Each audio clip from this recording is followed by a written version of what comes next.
أعمالنا من يهد الله فلا مضل له ومن يضلل فلا هادي له أشهد أن لا إله إلا الله وحده لا شريك له وأشهد أن محمدا عبده ورسوله صلى الله عليه وعلى آله ومن سار على نهجه وتمسك بسنته إلى يوم الدين وسلم تسليما كثيرا يا أيها الذين آمنوا اتقوا الله حق تقاته ولا تموتن إلا وأنتم مسلمون يا أيها الناس اتقوا ربكم الذي خلقكم من نفس واحدة وخلق منها زوجها وبث منهما رجالا كثيرا ونساء واتقوا الله الذي تساءلون به والأرحام إن الله كان عليكم رقيبا يا أيها الذين آمنوا اتقوا الله وقولوا قولا سديدا يصلح لكم أعمالكم ويغفر لكم ذنوبكم ومن يطع الله ورسوله فقد فاز فوزا عظيما أما بعد فإن أصدق الحديث كتاب الله وخير الهدي هدي محمد صلى الله عليه وسلم وشر الأمور محدثاتها وكل محدثة بدعة وكل بدعة ضلالة وكل ضلالة في النار. Alhamdulillah, puji syukur hanya milik Allah Subhanahu wa taala. Allah Subhanahu wa taala senantiasa mencurahkan nikmat kepada seluruh makhluknya dan itu tidak pernah terhenti walaupun hanya sekejap mata. Salawat beriringkan salam kepada Nabi kita tercinta Nabi Muhammad sallallahu alaihi wasallam.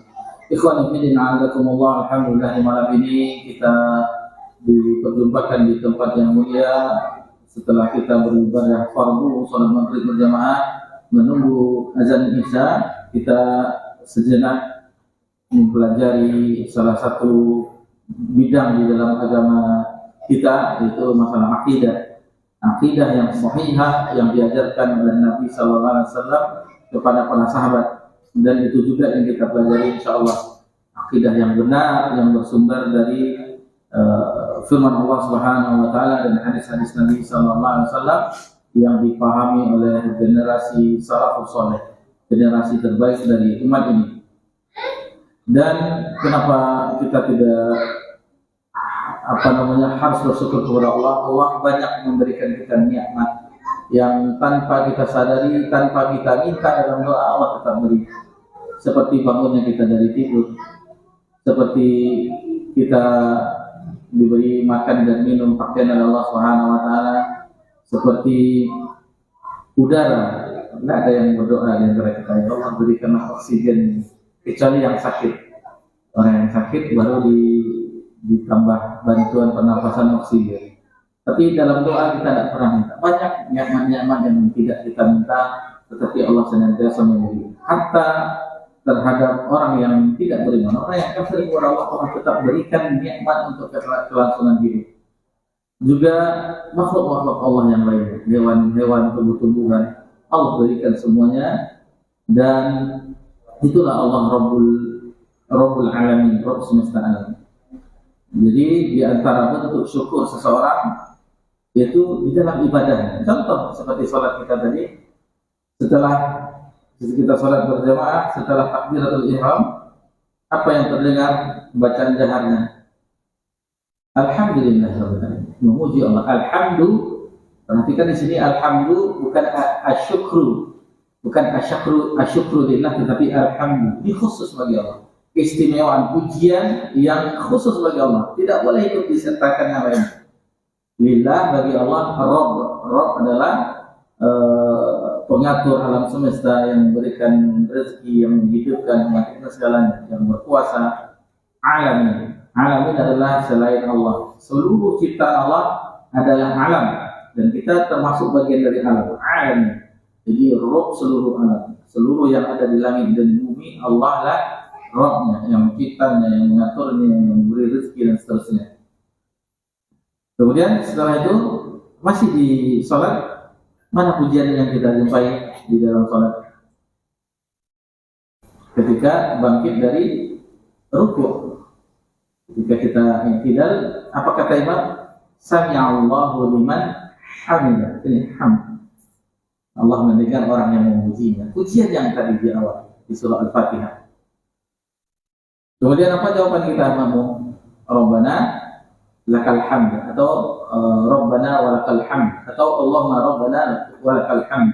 Ada banyak riwayat yang menjelaskan boleh Rabbana lakal hamd, boleh Rabbana walakal hamd, boleh Allahumma Rabbana lakal hamd. Ada riwayatnya semuanya. Boleh diucapkan. Tetap memuji Allah Subhanahu wa taala. Setelah selesai sholat, masih ada pujian bagi Allah Subhanahu wa taala yang spesial. Yang kita katakan alhamdulillah tadi, khusus untuk Allah Subhanahu wa taala, yang tidak ada tingkat pujian syukur melainkan hal yang demikian. Rasa mahabbah, cinta ada pada pujian tersebut. Yaitu setelah kita istighfar, lalu berdoa, lalu berzikir. Salah satu zikir la ilaha illallah wahdahu la syarikalah lahul mulku wa lahul hamdu. Wa lahul hamdu. Sudah selesai? Masih ada lagi pujian bagi Allah Subhanahu wa taala? Masih. Itu ketika kita berzikir subhanallah 33 kali, alhamdulillah 33 kali, Allahu akbar 33. Akhir dengan la ilaha illallah wa la syarikalah. Tetap pujian bagi Allah Subhanahu wa taala. Jadi di antara bentuk rasa syukur kepada Allah Subhanahu wa taala itu beribadah kepada Allah, dan ibadah yang paling agung adalah salat. Jadi kalau tidak ada orang salat, tidak ada dia bersyukur kepada Allah. Bayangkan tidak ada bersolat, ya, gimana dia mau bersyukur kepada Allah Subhanahu wa taala. Contoh Nabi kita tercinta, perhatikan di sholat malam beberapa riwayat yang dijelaskan dari Ummul Mukminin, dari Abdullah bin Mas'ud, dari Huzaifah bin Yaman, kemudian dari Ibnu Abbas radhiyallahu anhu, sholat malam Nabi. Bahkan sebagian sahabat itu beringin melakukan hal yang buruk. Apa hal yang buruk? Meninggalkan Nabi, maka Nabi sholat. Biarlah Nabi sholat, ditinggalkan duduk saja menunggu. Jadi sebagaimana disebutkan oleh Huzaifah bin Yaman, ketika Nabi di rakaat yang pertama, ini sholat malam. Sholat malam ciri khas orang yang soleh yaitu membaca surah Al-Baqarah. Lalu setelah surah Al-Baqarah, membaca surah Al-Baqarah, kata Huzaifah, ini paling-paling 100 ayat yang dibaca. Rupanya selesai. Berapa jumlahnya? Surah Al-Baqarah 286. Setelah itu Nabi apakah ruku? Enggak, lanjut ke surah An-Nisa. An-Nisa berapa? 100 berapa? 176. Mana musafnya? 100 berapa? 176 ya? 186 atau 176? Coba lihat. Saya nggak salah gitu ya.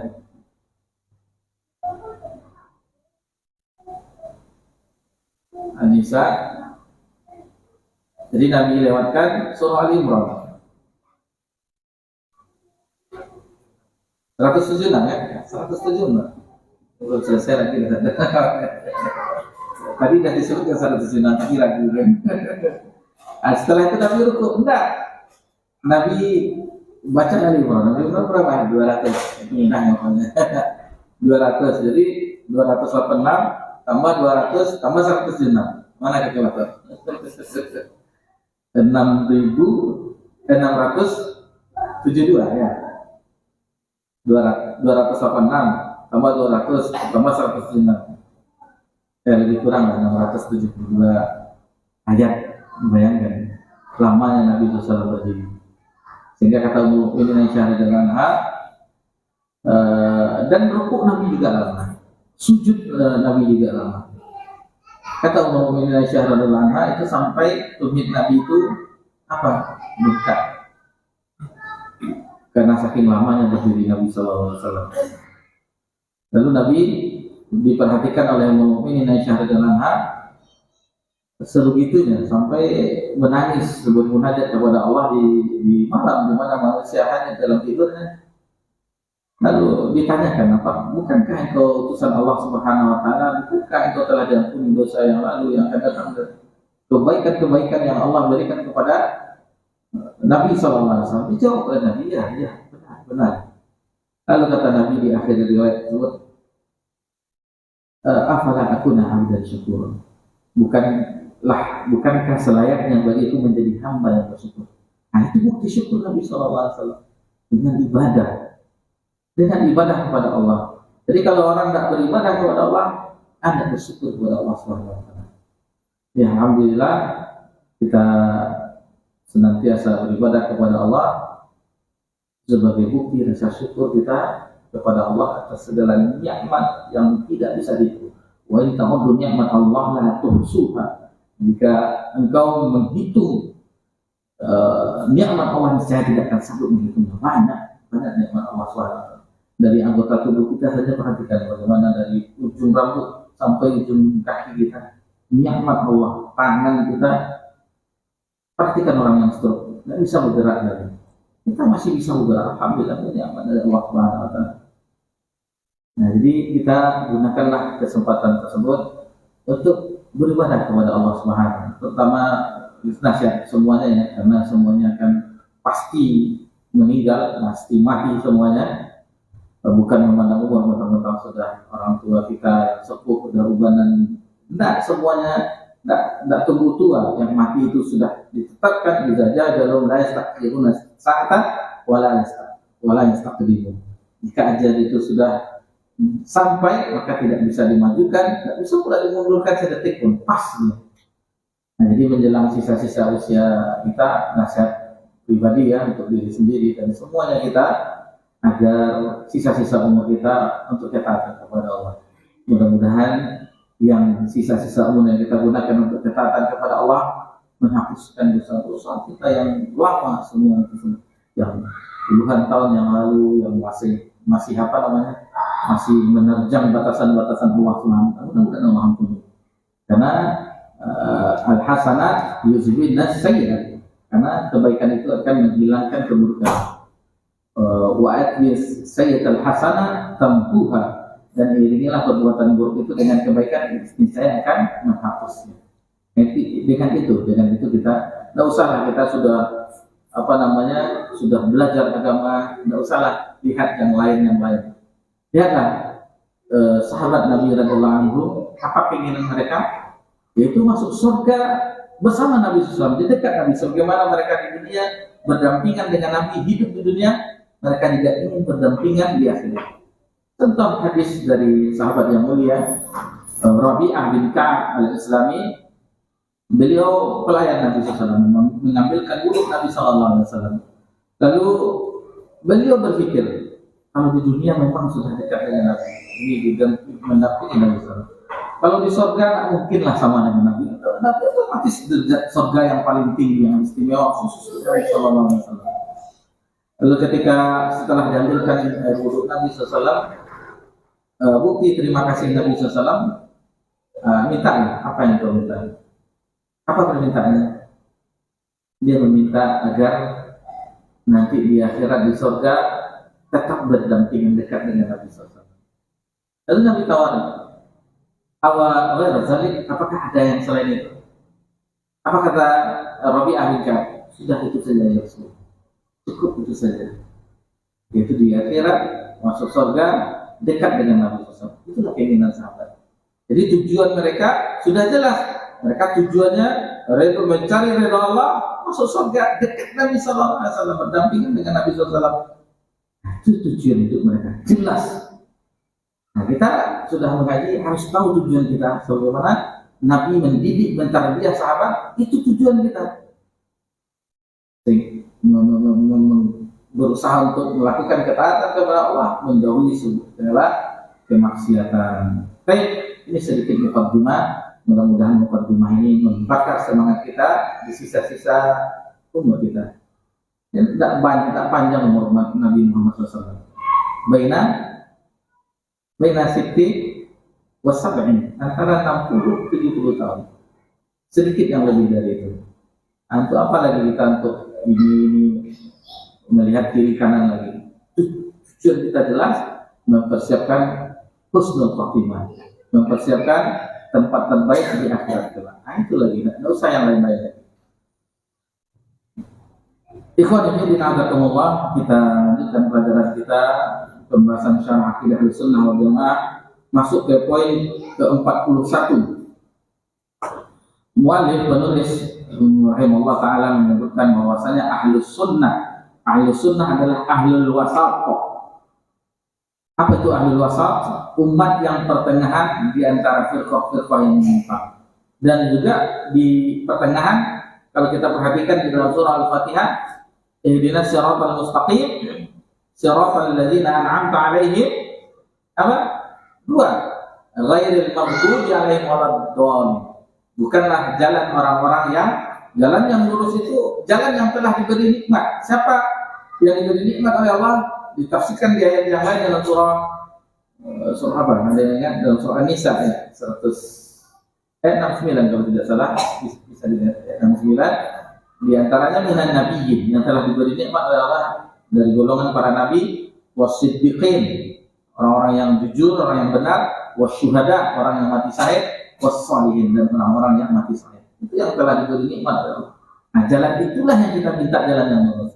Ghairil maghdub, bukanlah jalan orang yang dimurkai. Siapa yang dimurkai? Yahudi. Sebagaimana yang ditafsirkan oleh ulama tafsir. Nanti bisa dilihat di tafsir Al-Qur'an Al-Azim, tafsir Ibnu Katsir. Maghdub yang dimurkai adalah orang-orang Yahudi. Walad dhalin, dan juga orang-orang yang sesat. Siapa itu? Nasrani. Orang Nasrani. Nah, jadi yang pertengahan adalah umat Islam. Begitu juga Ahlus Sunnah itu di pertengahan. Tidak terlalu berlebihan hulu, tidak terlalu meremehkan. Di tengah-tengah. Orang-orang Yahudi hulu mereka terhadap Nabi Isa alaihissalam. Bukan hulu tetapi meremehkan. Mereka mengatakan bahwasanya Isa adalah anak haram, anak zina, bapaknya anak. Orang Yahudi. Sementara orang Nasrani itu hulu berlebihan, mengangkat Nabi Isa ke derajat ketuhanan, Trinitas, di antara tiga Tuhan, Tuhan Ibu, Tuhan Bapa, Tuhan Anak. Islam tengah-tengah. Apa kata orang Islam, umat Islam? Bahwasanya Nabi Isa adalah hamba dan rasul Allah. Hamba dan rasul Allah. Nah, pertengahan. Baik. Allah Subhanahu wa taala telah menjadikan umat Islam umat al-wasat, wasitiyah, pertengahan. Jadi umat yang adil dan yang terpilih di kalangan seluruh umat manusia, di kalangan seluruh Bani Adam. Ini bisa dilihat di sini dibawakan firman Allah Subhanahu wa taala dalam surah Al-Baqarah ayat 143, wa kadzalika ja'alnakum ummatan wasata. Dan demikian pula kami telah menjadikan kamu, maksudnya umat Islam, umat wasata, pertengahan. Wasit ya, wasit kan pertengahan. Jadi wasit, kata-kata wasit dari bahasa Arab banyak yang diambil dari bahasa kursi dan bahasa Arab. Banyak dari bahasa Arab. Lalu litakunu syuhada 'alan nasi wa yakuna rasulu 'alaikum syahida. Agar kamu menjadi saksi atas perbuatan manusia dan agar Nabi Muhammad SAW menjadi saksi atas perbuatan kamu. Jadi Ahlus Sunnah adalah pertengahan di antara firqah atau golongan. Firqah itu sekte-sekte dalam agama yang sesat. Dijelaskan oleh Imam Abdullah bin Mubarak yang wafat tahun 181 Hijriah, begitu juga dengan Yusuf al-Asbaq rahimahullah ta'ala yang wafat tahun 195 Hijriah. Sudah lama ya, dari generasi tabi'in. Apa kata mereka berdua? Bahwa golongan yang binasa, golongan yang sesat banyak jumlahnya. Hadis Iftarakul Ummah berapa? 73. Ya, Nasrani, Yahudi pecah 71, kemudian Nasrani pecah 72, umat Islam pecah 73. Dan di antara golongan itu ada juga pecahan. Syiah itu nanti insya Allah akan kita lihat bagaimana perpecahan banyak juga di dalam Syiah tersebut. Tetapi sumber perpecahannya ada 4 firqah. Jadi yang dari semua firqah-firqah tersebut, sekte-sekte, golongan-golongan di dalam agama itu, itu intinya ada 4. 4 yang disebutkan di sini oleh Abdullah bin Mubarak dan Yusuf al-Asbaq rahimahullah, yaitu Rafidah. Rafidah ini sekte yang paling ekstrim dari golongan Syiah. Rafidah menghalalkan darah kaum muslimin atau Sunni, Ahlus Sunnah. Kemudian Khawarij sama ekstrim juga, menghalalkan darah dan harta kaum muslimin. Yang ketiga Qadariyah, telah kita singgung di pekan yang lalu tentang rukun iman yang ke-6, takdir baik dan buruk, telah kita singgung tentang Qadariyah. Kemudian yang keempat Murji'ah. Lalu ada yang bertanya kepada Imam Abdullah bin Mubarak mengenai golongan Jahmiyah, Jaham bin Safwan, nanti dijelaskan siapa pendirinya, ada disebutkan oleh penulis tentang Jahmiyah, kelompok Jahmiyah. Beliau menjawab, Jahmiyah tersebut mereka itu bukan umat Nabi Muhammad SAW, dikeluarkan dari umat Nabi Muhammad SAW.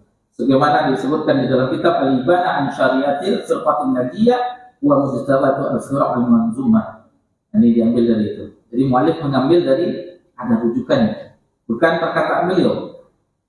Kemudian di antara keyakinan dan manhaj Ahlussunnah wal Jamaah yang merupakan pertengahan adalah pertama, bahwasanya Ahlussunnah wal Jamaah adalah pertengahan dalam masalah sifat-sifat Allah antara golongan Jahmiyah dan Musyabbihah. Jadi antara menetapkan nama-nama Allah yang husna, yang maha indah, dan sifat-sifat Allah yang maha tinggi, Ahlussunnah pertengahan di antara Musyabbihah dan Jahmiyah. Jahmiyah itu menolak semua sifat-sifat Allah. Misalnya Allah maha mendengar, ditolaknya, enggak, berarti Allah punya telinga. Allah maha melihat, enggak, berarti Allah punya mata. Sebagaimana makhluk melihat dengan mata, ditolaknya semuanya. Jahmiyah.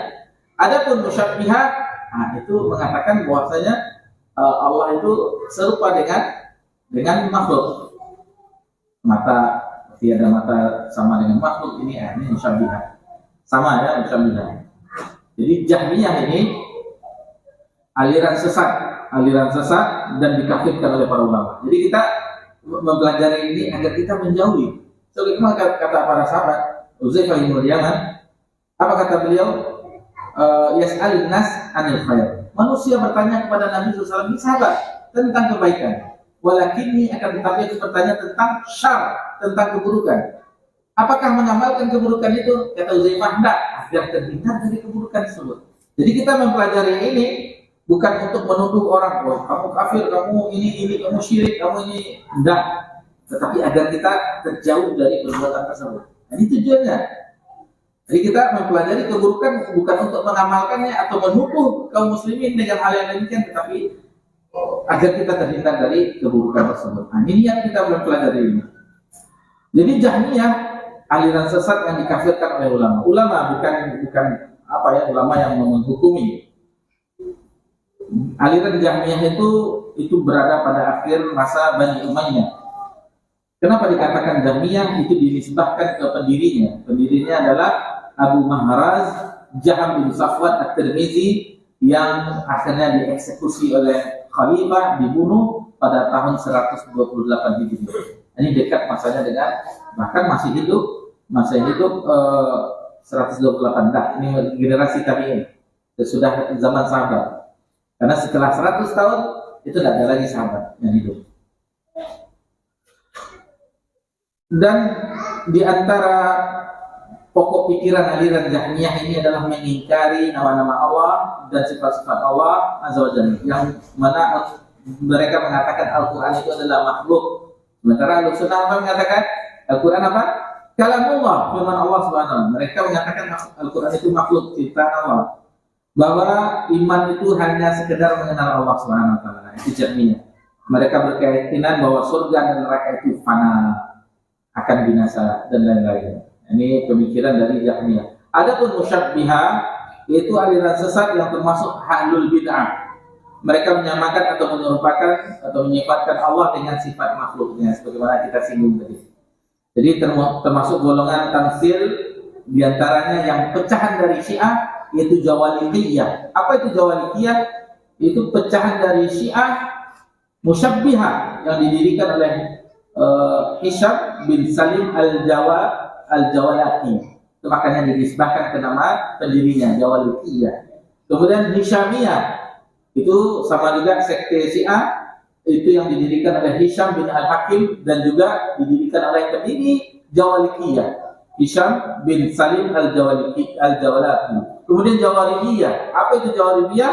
Itu pecahan dari Syiah ekstrem Rafidah yang didirikan oleh Daud Al-Jawaribi. Itu makanya namanya sekte Jawaribiyah.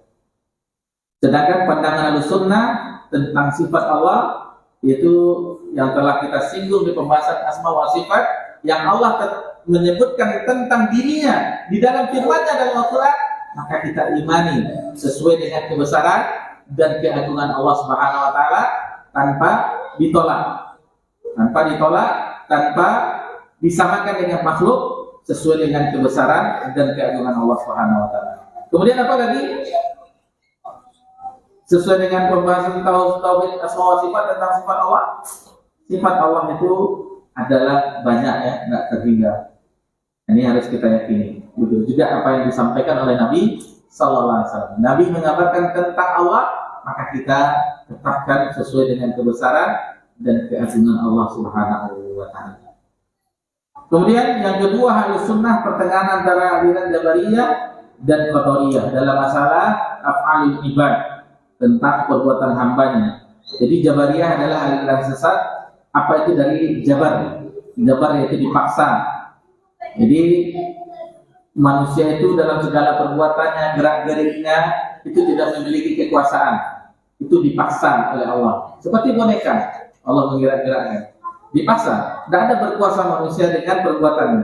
Dan termasuk dari golongan ini adalah Jahmiyah. Jabariyah itu pecah pula. Ada Jabariyah khalisah yang murni. Kemudian ada Jabariyah mutawassithah yang moderat. Kemudian Qadariyah. Qadariyah adalah aliran sesat termasuk dari ahli bidah, berasal dari kata qadar yang telah kita singgung ya di pekan yang lalu, yang mana ini adalah menentukan bahwasanya manusia yang menentukan nasibnya sendiri, perbuatannya sendiri, tidak ada kekuasaan Allah. Nah, ini orang Qadariyah, tidak ada terlepas dari kodrat ilahi. Jadi manusia tentang keinginannya itu penuh, tidak ada campur tangan Allah. Ini Qadariyah. Jadi Allah tidak ikut campur dengan urusan. Kalau tadi seperti boneka dipaksa. Nah, kalau Qadariyah Allah tidak ikut campur. Nah, di sini kesesatannya.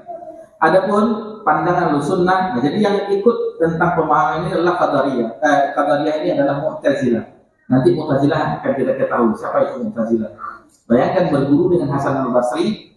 Nah, tersesat juga Hasan al-Basri. Kibar dari generasi tabi'in tersesat juga. Karena hidayah itu milik Allah Subhanahu wa taala. Yang pertama, Ahlus Sunnah wal Jamaah berpandangan bahwasanya perbuatan hamba pada hakikatnya adalah ciptaan Allah. Jadi semuanya hakikatnya telah kita pelajari 4 tingkat. Apa yang ada yang ingat? Yang pertama, ilmu. Yang kedua, kitabah, ditulis di lauh mahfuz. Yang ketiga, masyiah, berkehendak ya. Yang keempat, khalq, ciptaan Allah. Nah, lupa. Bukan yang lain. Kalau Bang Umar nggak tahu, dia tidak hadir. Sudah hadir, nak dibaca ulang.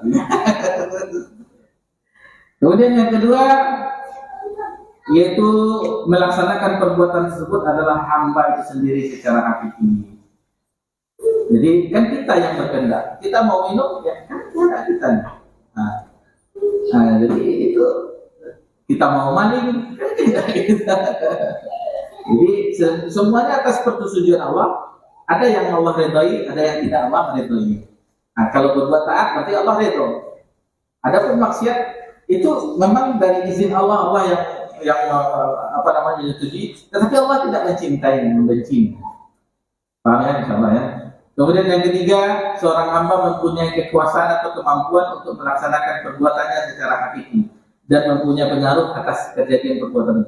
Dan Allah lah yang memberikan kemampuan kepada mereka untuk melakukan perbuatan tersebut.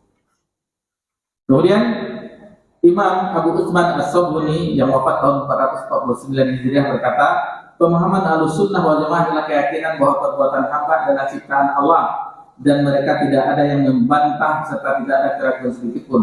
Sebaliknya mereka menganggap orang yang mengingkari dan tidak menerima kenyataan itu sebagai orang yang menyimpang dari petunjuk dan kebenaran.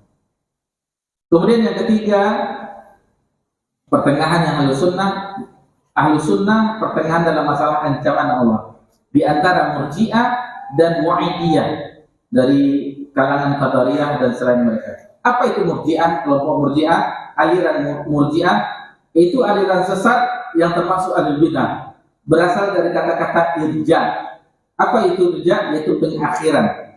Jadi mereka dalam masalah amal itu tidak termasuk dari bagian iman.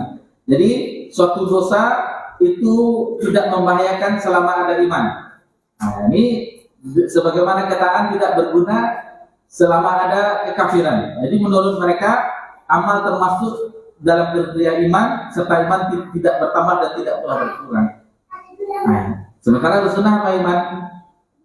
Iman diyakini dalam hati, diucapkan dengan lisan, kemudian diamalkan dengan perbuatan, amal perbuatan. Kemudian iman yazid wa yanqus. Ahlus sunnah, iman itu bertambah dan berkurang. Kalau kita taat itu bertambah iman kita.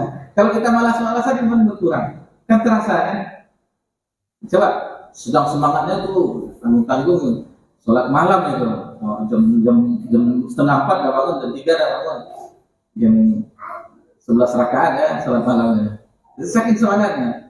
Coba kalau enggak, belum ngaji-ngaji aja orang belum lagi. Masih panjang lagi. Berarti iman sedang berkurang. Kemudian wa'idiyah, aliran sesat yang termasuk ahlul bidah, berasal dari kata wa'id yang berarti ancaman. Jadi mereka berpendapat bahwa Allah harus melaksanakan ancamannya sebagaimana yang disebutkan dalam Al-Quran. Jadi mereka berpendapat pelaku dosa besar apabila ia wafat tanpa bertobat maka akan kekal di dalam neraka. Nah, ini wa'idiyah ya, seperti Khawarij. Nah, ini berkeyakinan seperti ini.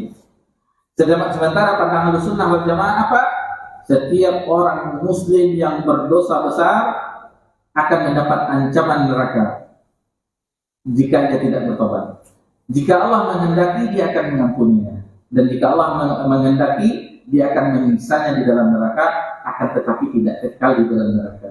Kan ada keimanan, ada la ilaha illallah di dalam hatinya, walaupun hanya seberat biji sawi. Ada la ilaha illallah dalam hatinya, tidak kekal di dalam neraka.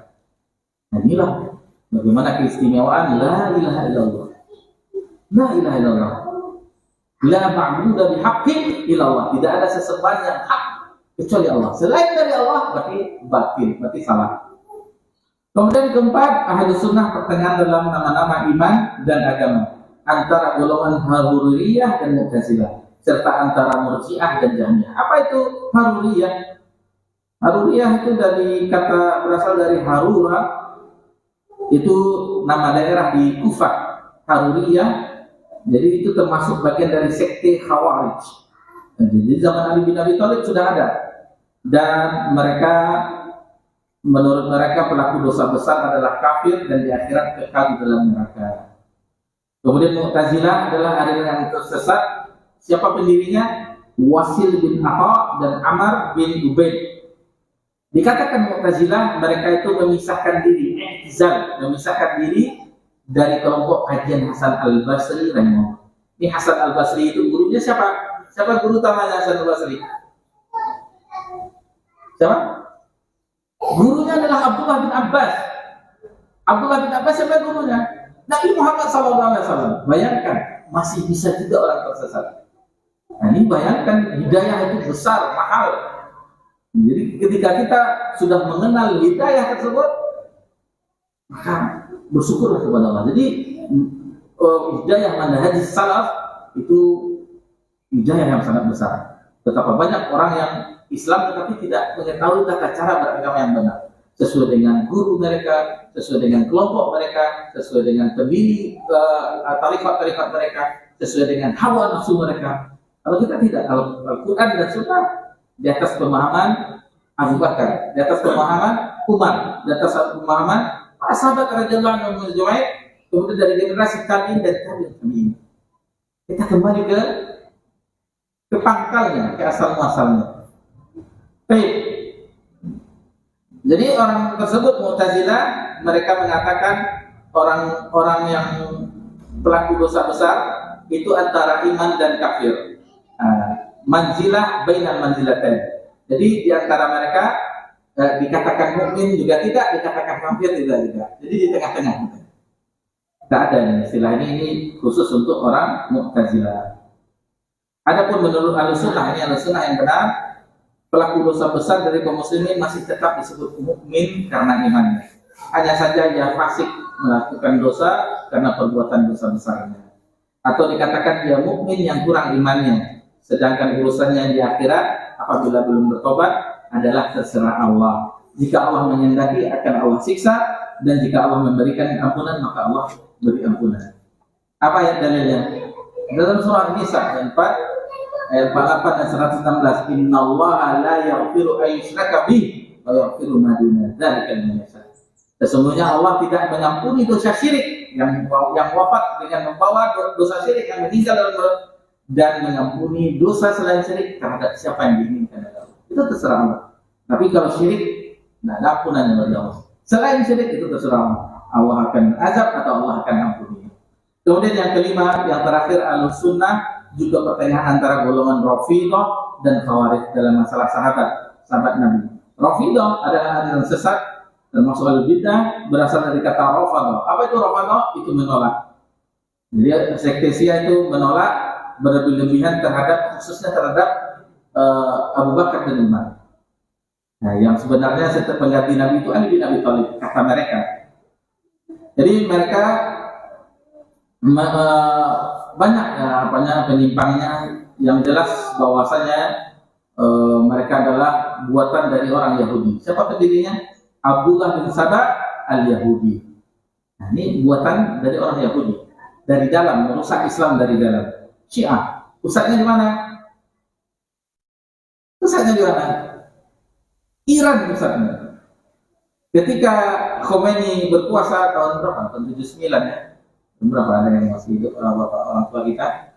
Nah, yang pertama kali revolusi Iran, nah itu semua Ahlussunnah dibantai oleh Khomeini. Nah, sekarang berdirilah dan mereka tanah suci mereka Mekah Madinah enggak. Apa? Karbala. Nah, mereka meratap-ratap di hari Asyura. Nah, itu sudah jelas ya. Sebenarnya panjang masalah tentang Syiah, dan yang paling ekstrim itu Rafidhah. Ada kalau dulu di Suriah apa yang Asad Basar, Nusairiyah, yang setiap saat merudal dari Yaman, Syiahnya apa? Syiah Houthi ya. Nah, jadi banyak juga pecahan dari Syiah. Kemudian Khawarij dari kata-kata kharaja, keluar. Jadi dia keluar dan mengkafirkan Ali dan Muawiyah. Keluar dari kepemimpinan Ali dan juga dari Muawiyah. Dan begitulah mereka mengkafirkan Ali bin Thalib, Khawarij, Utsman bin Affan, dan seterusnya. Yang pertama. Yang kedua, wajib memberontak kepada pemimpin yang zalim. Ini hati-hati ini. Orang memberontak kepada penguasa di Indonesia, hati-hati. Khawarij salah satu cirinya memberontak kepada pemimpin penguasa yang zalim. Ketiga, pelaku dosa besar adalah kafir dan di akhirat kelak dalam neraka. Jadi ini adalah termasuk firqah pertama kali keluar dari umat Islam, dari Khawarij. Dia yang pertama keluar dari Islam. Nabi yang mengatakan bahwasanya ibarat anak panah, busur kan, anak panah keluar seperti anak panah, begitulah Khawarij. Lalu bagaimana dengan ibadah mereka? Ayat yang dibaca, kata Nabi SAW itu tidak lepas dari kerongkongannya, tidak masuk ke dalam hati. Nabi yang mengatakan, nanti bisa dilihat hadis-hadis tentang Khawarij, sifat Khawarij di dalam Sahih Muslim di Kitab Zakat. Nanti perhatikan di Kitab Zakat ada bab sifat Khawarij, disebutkan sifat Khawarij. Ada sedikit lagi pembahasannya, tidak apa-apa ya. Kita dengar kumandang azan Isya. Kita lanjutkan sedikit sambil menunggu iqamah ya, nggak apa-apa ya, daripada disambung 1 bulan lagi. Padahal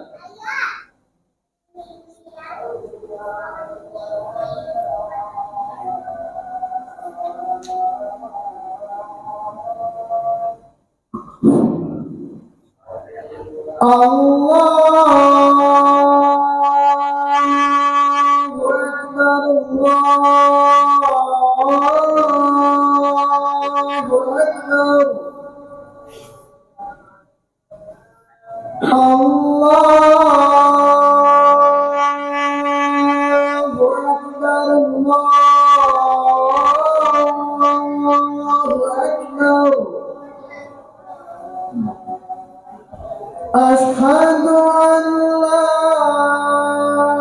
ilaha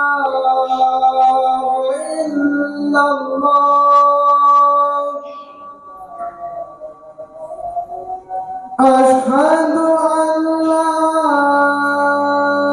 ilaha illallah.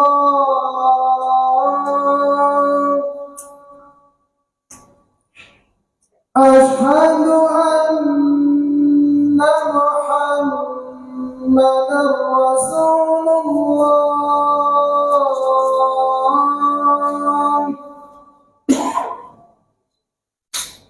Asyhadu anna Muhammadar Rasulullah.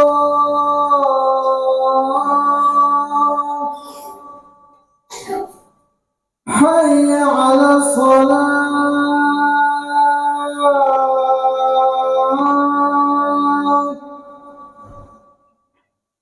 Hayya 'ala shalah.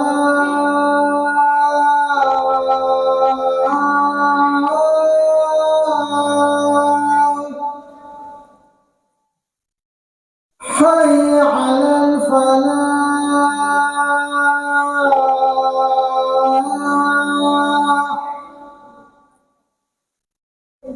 Hayya 'alal falah.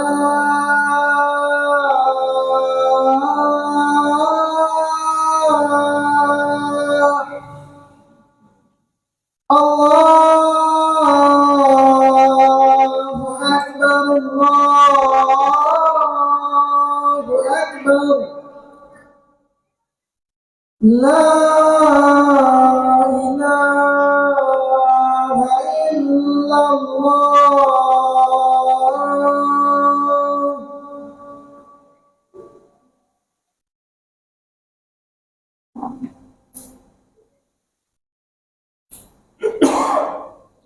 Alhamdulillah wassalatu wassalamu ala rasulillah ma'ba'd. Perjanjiannya sampai azan karena ada kegiatan tahsin. Tapi kalau ada ditanya nanti sama ketua sedikit lagi. Nas dulu bahasa kita, permisi. Kita lanjut ringkas saja. Jadi tentang pandangan Ahlussunnah tentang sahabat radhiyallahu anhum. Yang pertama, bahwasanya para sahabat Nabi SAW adalah sebaik-baik manusia sesudah para nabi dan rasul alaihi wassalatu wassalam. Nabi sendiri yang mengatakan, Nabi yang mengatakan dari lisan Nabi SAW yang mulia, apa kata Nabi SAW? Khairun nas qarni, tsumma alladziina yalunahum, tsumma alladziina. Sebaik-baik manusia adalah di zamanku. Itu zaman Nabi sama para sahabat. Kemudian sesudahnya. Sering kita ulang ya, kita tidak mungkin kita belajar dengan kita ini lebih memahami agama dibandingkan Nabi yang langsung memberitahukan atau menyuapkannya kepada para sahabat. Tidak mungkin. Ini Jibril membawa wahyu dari sisi surga, diberitahukannya kepada Nabi, lalu Nabi mengajarkannya kepada para sahabat. Nah, mungkin kita lebih beriman, berilmu dibanding iman. Ini secara pikiran yang lurus ya, itu tidak mungkin. Memang gelar mereka tidak ada profesor, doktor, ini tidak ada. Tetapi Allah yang memberikan gelar kepada mereka apa? Radhiyallahu anhu. Nah, nanti akan kita jumpai tentang radhiyallahu anhu. Kemudian yang kedua, Allah Subhanahu wa taala telah meridhoi para sahabat ini. Allah yang meridhoi mereka, sebagaimana kita sebutkan radhiyallahu anhu. Dan maka kita kalau mengatakan sahabat, Abu Hurairah radhiyallahu anhu, Aisyah radhiyallahu anha, kita sebutkan semoga Allah meridhoinya, ayatnya di sini disebutkan, di sini tidak dicantumkan ya, cuman kita lihatlah supaya lebih tahu kita ayatnya. Pertama dalam surah At-Taubah ayat 100, Allah Subhanahu wa taala berfirman, "Was-sabiqunal awwaluna minal muhajirin wal ansar." Orang-orang yang terdahulu dari lagi yang pertama-tama masuk Islam di antara orang Muhajirin dan Ansar. Ini orang yang pertama-tama. Walladzina tabauhum bi ihsan, dan orang-orang yang mengikuti mereka dengan baik. Siapa yang diikutinya? Muhajirin dan Ansar. Ini dia gelar yang Allah ridha kepada mereka. Radhiyallahu anhum wa radu'an. Allah ridha terhadap kepada mereka dan mereka pun ridha terhadap yang Allah sediakan kepada mereka. Kemudian wa'ada lahum jannatin tajri tahtal anhar khalidina fiha abada, dzalika fawzul azim.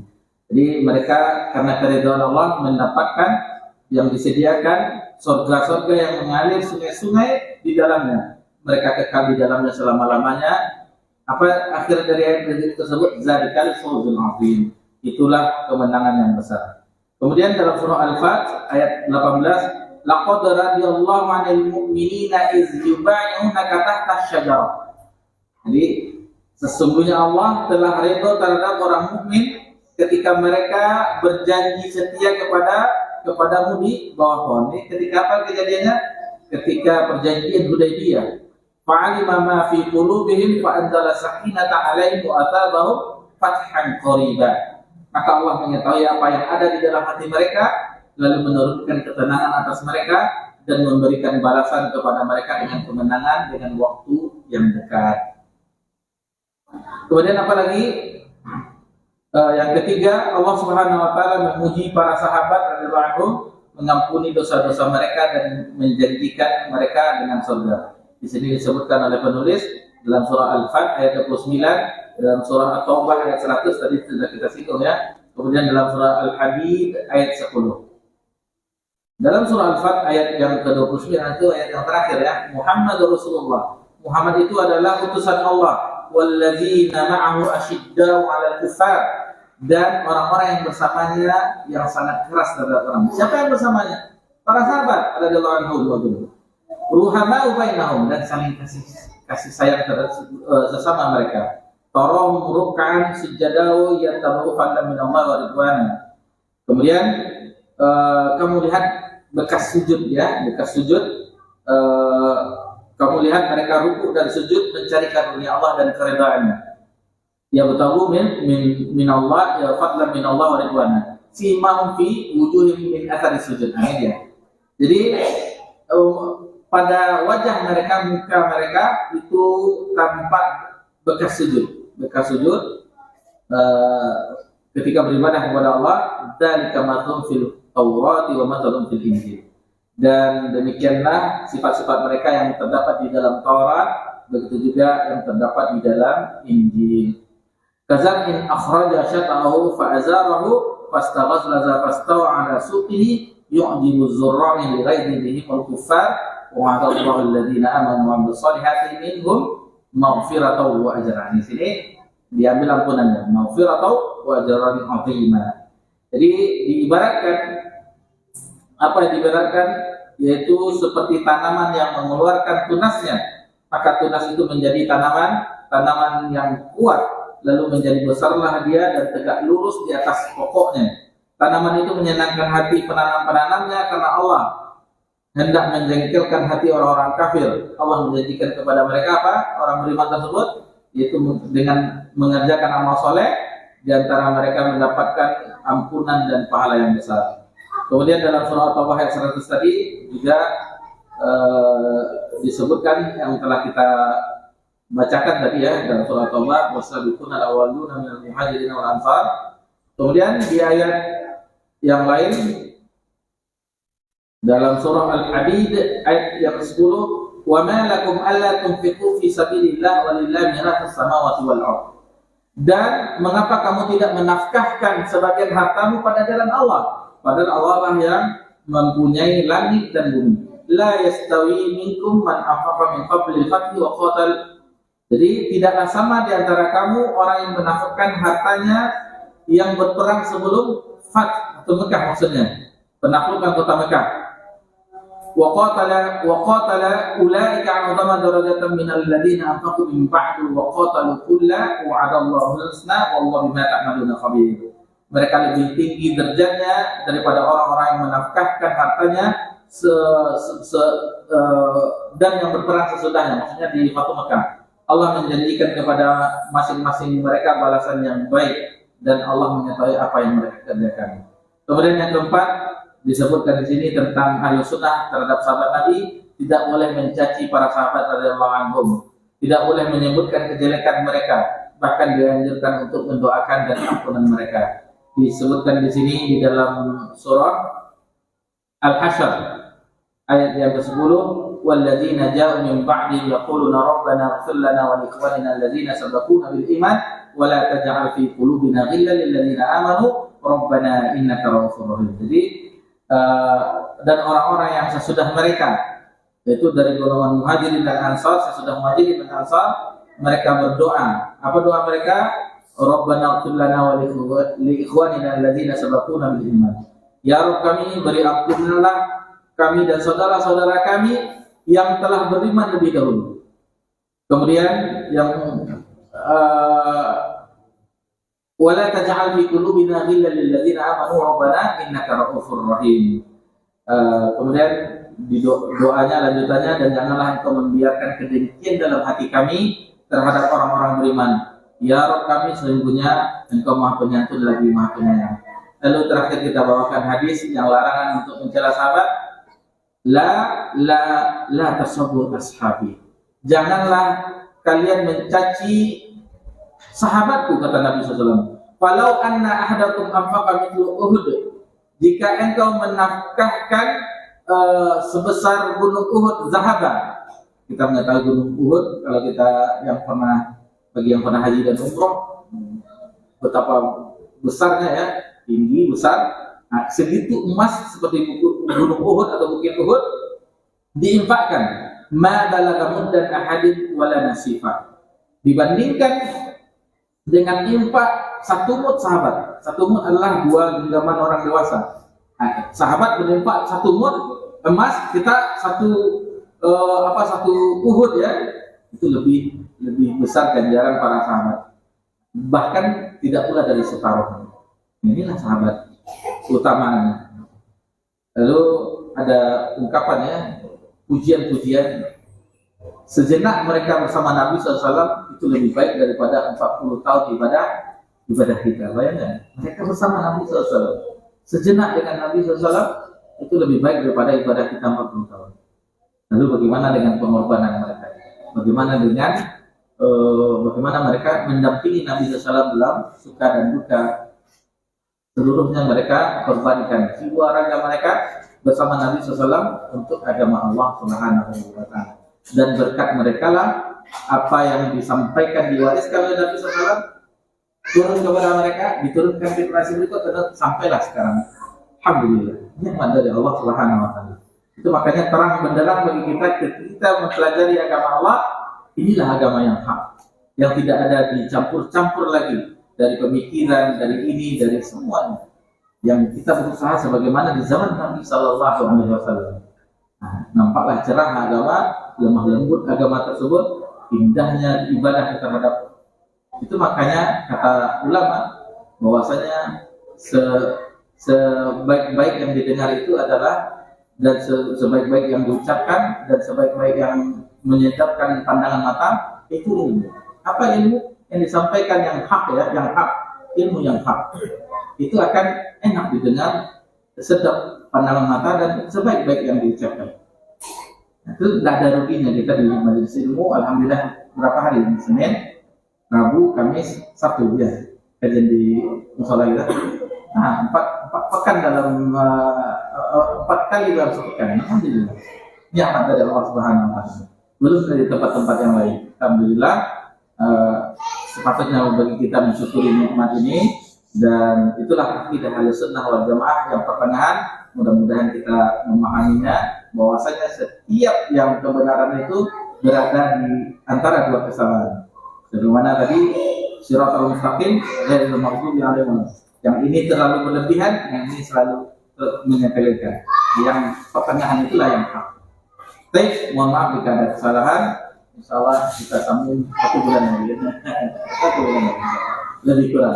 Wassallallahu alaihi wasallam wa baraka ala nabiyyina Muhammad sallallahu alaihi wasallam wa ala alihi wasallam. Alhamdulillah rabbil alamin. Wassalamualaikum.